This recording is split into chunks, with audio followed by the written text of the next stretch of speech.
Hi friends, ಹೇಗಿದ್ದೀರಾ? Welcome to knowledge for life in Kannada channel. ಯಾವುದಾದರೂ ಒಂದು ಗುರಿಯನ್ನು ಸಾಧಿಸುವುದಕ್ಕೆ ಅತಿ ಮುಖ್ಯವಾದ ಆಯುಧವೇ ಈ ಮನಸ್ಸು. ಮನಸ್ಸಿನಲ್ಲಿರುವ ಆಲೋಚನೆಗಳೇ ಶರೀರದಲ್ಲಿ ಶಕ್ತಿಯಾಗಿ ಬದಲಾಗ್ತವೆ.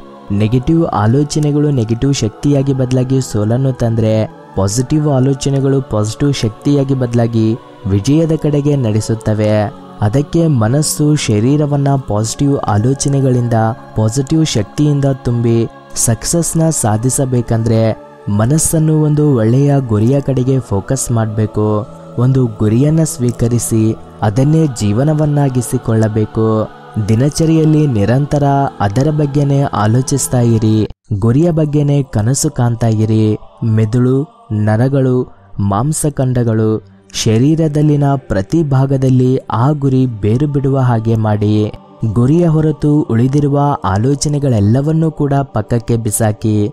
ಈ ರೀತಿಯಾಗಿ ಮಾಡಿದರೆ ಮನಸ್ಸು, ಶರೀರ ಸಂಪೂರ್ಣ ಶಕ್ತಿಯಿಂದ ಗುರಿಗೋಸ್ಕರ ಕೆಲಸ ಮಾಡುವುದರಿಂದ ತಪ್ಪದೇ ವಿಜಯ ಲಭಿಸಿಯೇ ಲಭಿಸುತ್ತದೆ. ಸಕ್ಸಸ್ನ ಹೊಂದಬೇಕಂದ್ರೆ ಇದೇ ನಿಜವಾದ ಮಾರ್ಗ ಅಂತ ಅಂತಾರೆ ಸ್ವಾಮಿ ವಿವೇಕಾನಂದರು. ಸ್ನೇಹಿತರೆ, ಇದು ಇವತ್ತಿನ ಸಣ್ಣ ಪಾಸಿಟಿವ್ ವಿಡಿಯೋ. ಮತ್ತೊಂದಿನ ಮತ್ತೊಂದು ಹೊಸ ಟಾಪಿಕ್ ಜೊತೆ ನಿಮ್ಮ ಮುಂದೆ ಇರ್ತೀನಿ. ನಿಮ್ಮ ಸಹೋದರ.